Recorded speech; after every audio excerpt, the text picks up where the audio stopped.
It seemed like an ordinary day. But on that 4th of July of 1946, thousands climbed a hill in Gdansk to watch 11 people publicly hanged. Their hands were tied, the rope was put around their necks, and they were loaded onto trucks. People climbed trees, they applauded, they screamed, they wanted to see them fall. The 11 had worked in Stutthof. 5 were women. All had been guards, young, cold, part of the Nazi surveillance personnel. That day they died without masks, without speeches, without a funeral march, only with the rope around their necks and thousands watching. For years, almost no one spoke of them again. History focused on others. But they were there too, in uniform, with power, with decisions in their hands. How did they end up hanged for doing exactly what they were taught?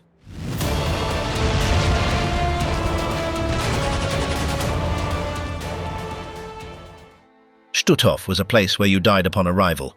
It was nestled among forests near the Baltic Sea. The fences were electrified and screams could be heard from the road. More than 100,000 people arrived by that road. They did not arrive by train. They arrived on foot, from ghettos, from razed towns, from other prisons. They walked for days without eating or sleeping. They fell to the ground and were forced to get up with blows. That was the first thing they encountered before crossing the gate. When they entered, everything was already organized. The women in uniform knew what they had to do. They were put into groups, stripped, searched, and separated. One was sent to push carts, another directly to the gas line. The orders came from above, but the decisions were quick and made right there in the faces of the prisoners. These women who decided had been trained to punish. They were taught to hit without looking away from the eyes. They were taught to scream without lowering their tone, and if they hesitated, they were out. Applauded was one of them. She was 23 years old when she enlisted. She had been through the BDM and then the training program in the camp. She was assigned to Bromberg Ost, a sub-camp only for women. She quickly made a name for herself. People said she arrived before the rest, stood at the entrance and waited for the new arrivals to disembark. As soon as they stepped on the ground, she was already deciding. Some were saved for a few weeks. Others she marked with a look and sent directly, that same day without words. She liked to use a long stick. She always carried it, even when she did not need it. During roll calls, she would raise it and strike without warning. Sometimes in the face, sometimes in the legs. The women staggered, trying not to cry. She laughed. In the cold months, she would pour icy water on them. She forced them to stand still. If they trembled, she kicked them down. This behavior earned her a promotion. SS officers wanted her close. They said she had a firm hand. She was returned to Stutthof in early 1945. When the Soviets were days away from arriving, the evacuation began. Thousands were forced to walk again, but this time in the opposite direction. Applauded was one of those in charge of taking out a group. On the way, several prisoners fell. Some were shot during the march. Others were loaded onto trucks and disappeared. She was last seen in a boat going towards Germany. They found her in Hamburg. She was arrested and brought to trial in Gdansk. The witnesses spoke without hesitation. She said nothing. She remained still, with her head bowed, but the verdict was already written. She was sentenced to hang. Elisabeth Becker was younger. She was 22. She had been born near Danzig and joined the Nazi Party at a very young age. She worked first in the camp as an assistant and then as a supervisor. In the SK3, she was in charge of checking lists. These lists decided who left the camp and under what conditions. Sometimes they were transfers, sometimes they were disguised executions. She signed papers, and then the prisoners were loaded onto barges. Many sank during the journey. Others were left adrift until all died. One day, one of those boats was towed to the Danish coast. Only 350 survived. More than 20,000 died in similar operations. Becker's name appeared in the orders. That was enough. She was arrested and tried along with Applauded and others. She asked for her sentence to be reduced for being young. The court considered it, but public pressure was stronger. The Polish president had the final say. He ordered her to die with the rest. The camp continued to function despite the chaos. The lines continued, as did the chambers. While Applauded and Becker did their work, the system continued to absorb bodies. The female guards were not alone. Each had a zone. Each managed a group. All were young. None seemed remorseful. The work of these women did not end with blows. They also supervised daily tasks. They made sure no one ate what they were not supposed to. They watched the restrooms, the work shifts, the lines for bread. They punished if someone spoke without permission. If one sat down without authorization, she received a kick. If another coughed out of place, she slept outside. The violence was not improvised. It was part of the routine. Stutthof was surrounded by water on 3 sides. To the east, the bay. To the west, the river. To the north, the sea. This facilitated transport. It also made escapes difficult. When the Soviets arrived, the camp had electrified fences, watchtowers, and more than 60,000 people inside. 1/3 were women. All were subjected to the same system. Some had arrived from Auschwitz, others from Lithuania or Latvia. All knew that the only way out was with an immobile body. The female guards knew how to operate under pressure. When the front approached, they executed more frequently. The ovens did not stop. The chambers operated at maximum capacity. In a single day, up to 150 people could be exterminated. The orders were clear: accelerate the process. Those who collaborated with enthusiasm were rewarded. Those who hesitated were removed. Parodies remained until the last days. Becker also. The trial was brief. The press was present. There were cameras. There were thousands watching. The 11 people were taken to the hill. Their hands and ankles were tied. They climbed one by one onto the trucks. The ropes were already ready. People shouted from afar. Some climbed trees for a better view. When the trucks drove away, the bodies were left hanging. None wore hoods. The falls were short. They died by asphyxiation. Paradis's body swung forcefully. Becker's barely moved. The rope was made of plant fibers woven by other prisoners. No one wanted them to be executed in silence. The people wanted a spectacle. They wanted justice, but also revenge. That scene remained etched in the collective memory. But behind those bodies were years of orders, selections, and punishments. There were camps like Stutthof that continued to function when all was already lost. There were women who accepted death tasks as if they were any other job. Paradis and Becker were part of that machinery. They rose in the hierarchy. They received power. They used it as they were taught. And when it was all over, they faced the end as just another order. The rope did not distinguish between ages. Neither did the crowd. What began with lines of prisoners now ended with lines to die. Every blow, every list, every name crossed out had had consequences. In Stutthof, decisions were made in seconds. The end also came that way, in seconds, without pause, without turning back. But in the midst of the noise, there was one who still walked firmly, with clean boots and her gaze held high. When Jenny Wanda Bachmann arrived at the camp, she did not seem dangerous. She was young, with light eyes, well-groomed blonde hair. In another place she could have passed for an actress, but in Stutthof her name began to circulate quickly, not because of her appearance, but because of what she did. In a matter of weeks, she was already one of the most feared. She struck with rage, pushed with force, screamed with contempt. She was 22 years old and was already sending prisoners to the gas like someone handing out numbers. She had been born in Hamburg in 1922. Some said she came from a poor family, others that her childhood was normal. The truth is that she grew up amidst the Nazi rise. When she was 11, Hitler was already in power. At 16, she saw windows being smashed and books burned on the night of broken glass. All of that was part of her training. When the war intensified, she found her place in Stutthof. There, her beauty was just a disguise. What she really used was the uniform. In the camp, those who were not fit for work were discarded, and she was part of the filter. She supervised entire lines of women and children. If anyone faltered, they went to the back. From there, straight to the gas. She did it quickly, without hesitation, with painted lips and clean boots. The prisoners nicknamed her in different ways. Some called her the Spectre, others Crazy Jenny. All knew that if they saw her in their zone, more than one would not make it to the next day. When the Soviets began to approach, Bachmann disappeared. She changed her hairstyle, took off her uniform, and tried to slip away among the population. But in May of 1945, someone recognized her at the Danzig train station. They arrested her before she could board. She was alone, without weapons, without credentials. They took her to a cell and put her on the list of the trial. She never denied it. She said she worked there but tried to minimize what she had done. No one believed her. During the sessions, she laughed. She sat upright.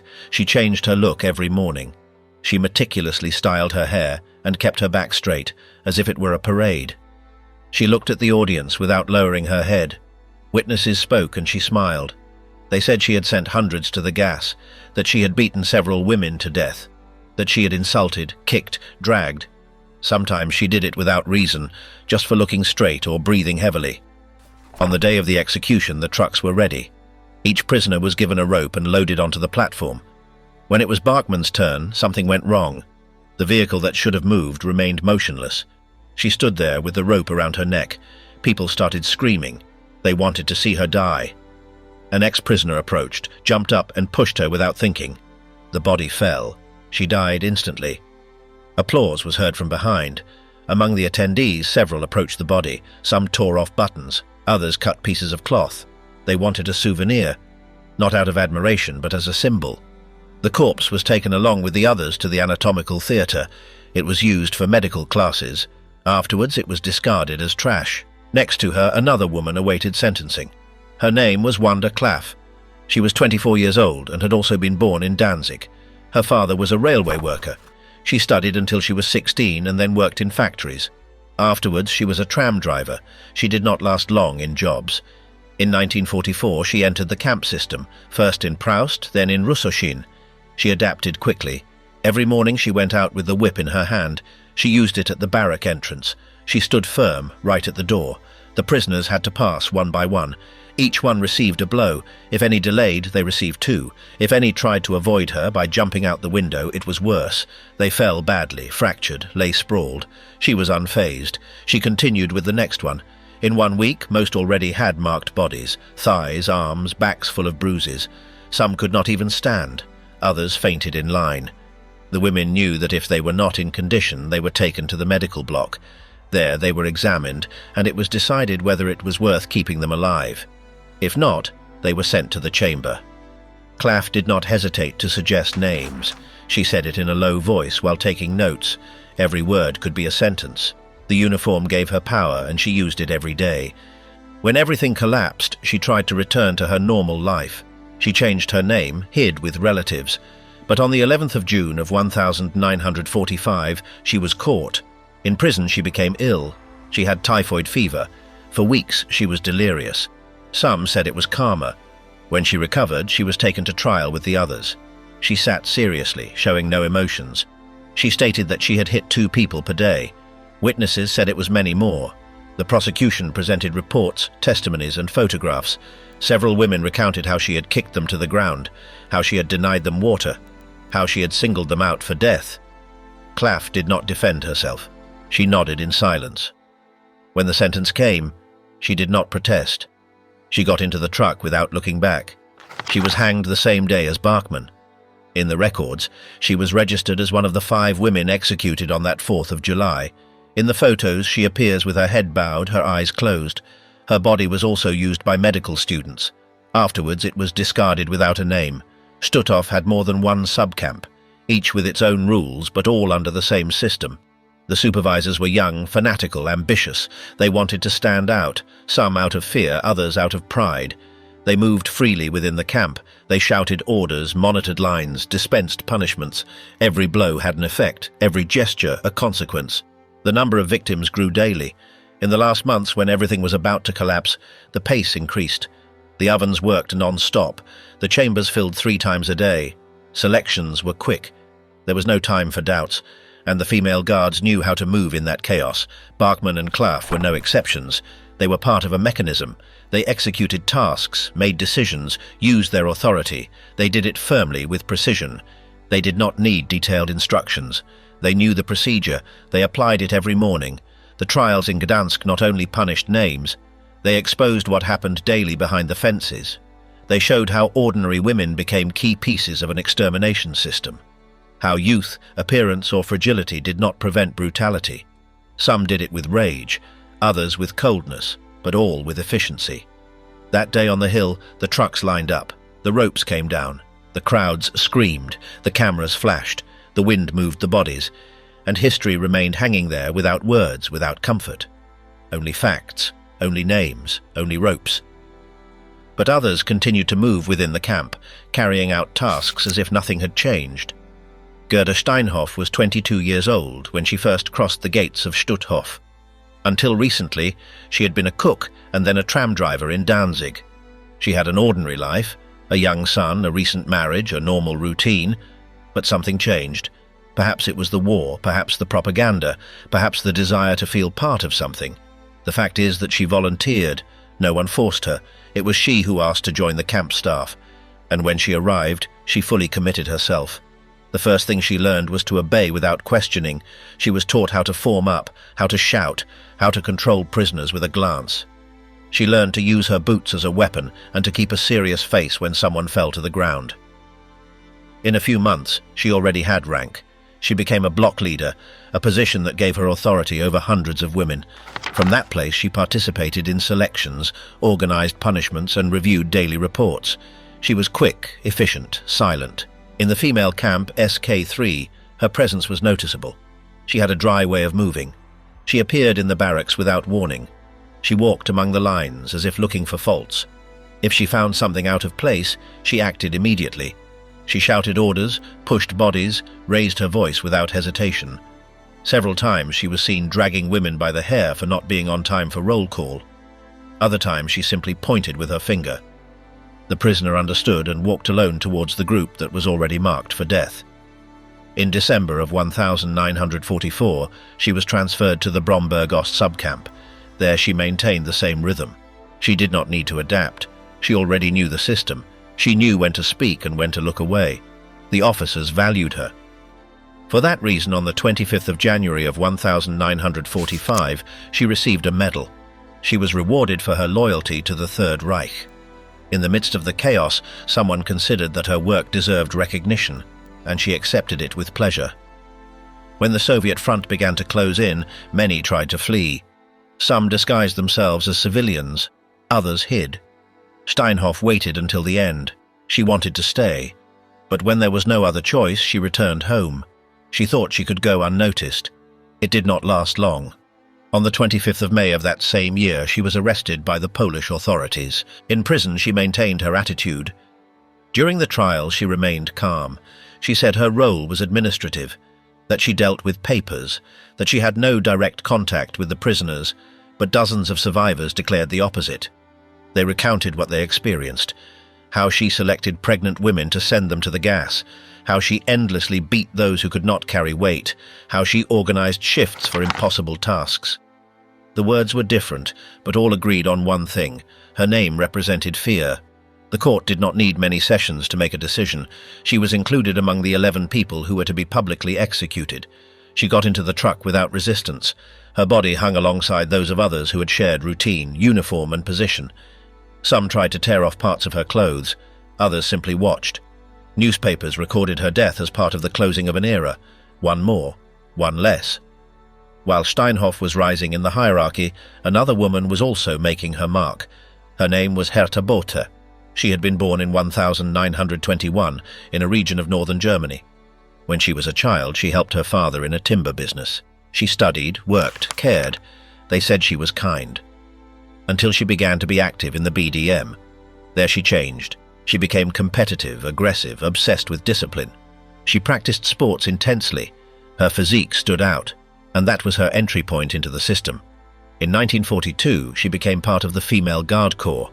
She spent 4 months of training where she learned to shoot, control crowds, and impose authority. She was given a Luger pistol and a uniform. She was sent to Ravensbrück first, then to Stutthof. Her nickname quickly appeared, the Sadist. She had a peculiar way of punishing. She did not just use her hands or her boots. She would pull out her weapon, aim, shoot, sometimes into the air, sometimes at the body. She was implacable with prisoners who fell during marches. If someone stumbled, she would approach and pull the trigger, or she would deny them their plate of food, or she would force them to stand for hours. Her presence cut the air. Everyone knew there was no room for error. No one argued, no one looked her in the eyes. They just obeyed. In January of 1945, she led one of the evacuation marches from Stutthof to Bergen-Belsen. The journey was long. They took with them weakened women, many with frozen feet. She made stops at intermediate camps, including Auschwitz. In February, they reached their destination. 2 months later, the British liberated the place. There they found her. The trial was in September. She was seated with other defendants. Prosecutors showed documents, photographs, testimonies. Several witnesses remembered how she pointed her weapon while smiling, how she ordered collective punishments, how she denied water for simple mistakes. Both denied everything. She said she did not remember, that she obeyed, that she was just trying to do her job. Even so, she was condemned, but her sentence was light, 10 years, and she did not even serve them. On the 22nd of December of 1951, she was released. She changed her surname, moved, lived without hiding too much. She died in the year 2000. She was never executed. She never asked for forgiveness. She never spoke about what happened. Her story was recorded, but outside the spectacle of the gallows. While some hung in front of a crowd, others grew old in silence. Those who were judged later in the 1990s or 2000s did so in small courts with fewer cameras, with more excuses. But Gerda Steinhoff and Herta Botha show two sides of the same system. One died young, hanged by civilian hands. The other survived decades walking on normal streets. Stutthof was the scene of many things, among them the awarding of medals to those who applied punishments with conviction. The system rewarded sadism if it was executed well. It did not matter the age, the past, or the intention, only the result. Hitting hard, shouting without hesitation, choosing quickly, sending to the gas without looking back.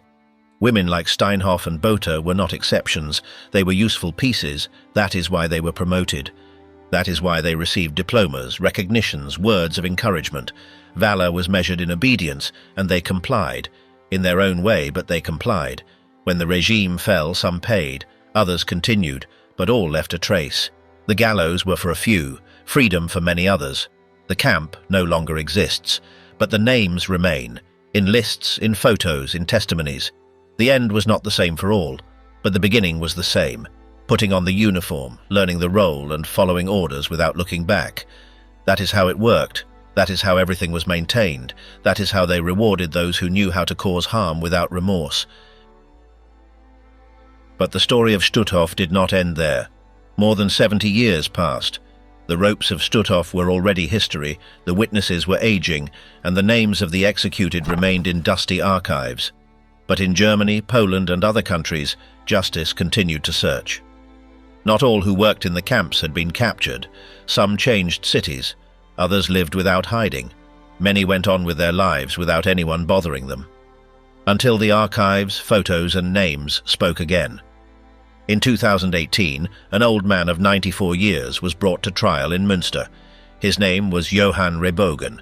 He had been a member of the SS and had worked in Stutthof between 1942 and 1944. He was not a commander or block leader. He was a guard, just one more. But in that place, any role had weight. He was accused of collaborating in the murder of more than 100 people.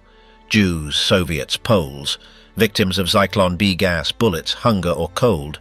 He was tried in a juvenile court because when he served in the camp he was less than 21 years old. During the hearings, Rehbogen said little. He claimed poor memory. Prosecutors presented documents, lists, schedules, testimonies. Decades had passed, but everything was still there. The names that passed during his shift, the records of gas use, the surveillance orders, the uniform he wore. He was accused of having allowed the deaths to occur, of having done nothing, of having been a part. It did not matter if he shot or not. What mattered was that he was there. The following year, in 2019, another trial again put Stutthof in the press.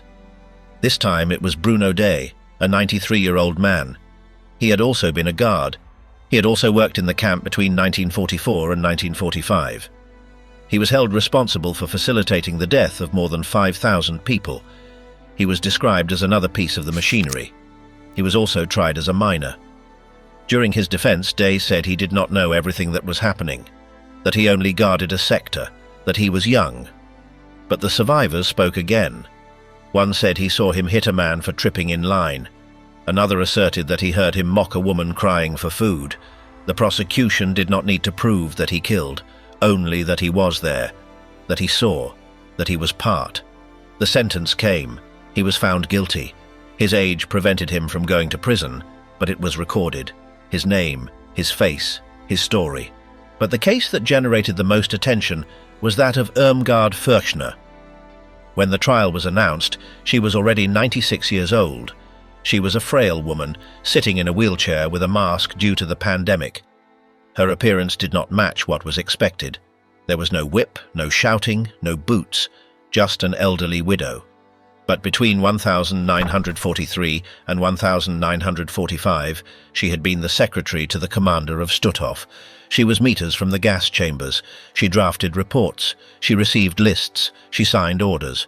The court accused her of complicity in the murder of more than 11,000 people. Her role was administrative but key. She was in the office where decisions were processed. Prosecutors showed that due to the camp's design, it was impossible not to know what was happening. The screams, the smoke, the gunshots, everything was meters from her desk. In addition, she signed internal communications. She saw names pass, she read figures, she kept papers, she was present. At the start of the process, Furchner tried to escape. She called a taxi and left the home where she lived in Quickborn. She wanted to reach Hamburg, but the police located her in hours. They arrested her, placed an electronic bracelet on her, and took her to the Itzehoe courthouse. Security measures were high. A special room was used, away from the main building. The trial was covered by media from all over the world. During the sessions, Furchner remained silent. She only confirmed her name and address. She did not answer questions. Her lawyer said she had nothing to add. But the material presented was conclusive. Testimonies from survivors, camp blueprints, and details of a macabre practice were exposed, a room disguised as a doctor's office where prisoners believed their height would be measured. In reality, an SS man was behind the wall with a pistol. He shot them in the back of the neck. In 2 hours, 30 were killed. Then they were dragged, sprayed with water, and taken to the oven. The court determined that Furchner knew these procedures, that she worked meters from the medical block, that the sound of gunshots could not be ignored, that her silence made her an accomplice. It did not matter that she did not wear a uniform. She had been there. She had participated from the office. She was condemned. Her age prevented a severe sentence, but the trial was completed, and her name was forever linked to Stutthof. The case closed a cycle. Justice showed that time does not erase crimes, that being elderly does not erase the past, that the archives, signatures, photos and testimonies continue to tell what happened, that secondary roles also have weight, that the desk can also be a weapon. While these trials were occurring, in the collective memory remained the image of the bodies hanging in Gdansk. That scene, repeated in photographs and accounts, was not a symbolic closure. It was one more part. The ropes spoke in 1946. But the evidence continued to speak in the courts of the 21st century.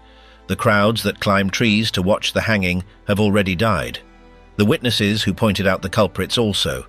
But in documents, recordings and sentences, the voices remained. The screams in the barracks, the mumbled orders, the signatures at the bottom of the page, the decisions that cost thousands of lives. Stutthof was dismantled. There are no longer active watchtowers or fences, but its structure was replicated in many other places.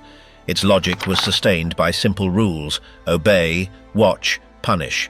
Every person who entered that camp was marked, some as victims, others as executioners. The hanged female guards were young. Those who escaped, aged. Some lived free until the end. Others ended up in trial decades later. The fate varied, but the story was written. There is no metaphor that softens it. There is no embellishment that covers it up. They were facts, names, dates, actions. Furchner's trial was one of the last, perhaps the last, but it did not close anything. It only added one more page. Because as long as there are open archives, there will be names to review. As long as lists exist, one can always continue, because the past does not disappear. Sometimes it just waits its turn, and when its turn comes, it returns with figures, with faces, with words signed by hand. Like those that came out of Irmgard Furchner's office, like those that decided how many died each day in Stutthof. That camp ended with bodies hanging before a crowd, and many years later it was remembered again in a white room, with a woman sitting in a wheelchair, without ropes, without applause, but with the same names at stake, with the same facts on the table, with the same shadows still alive in each testimony.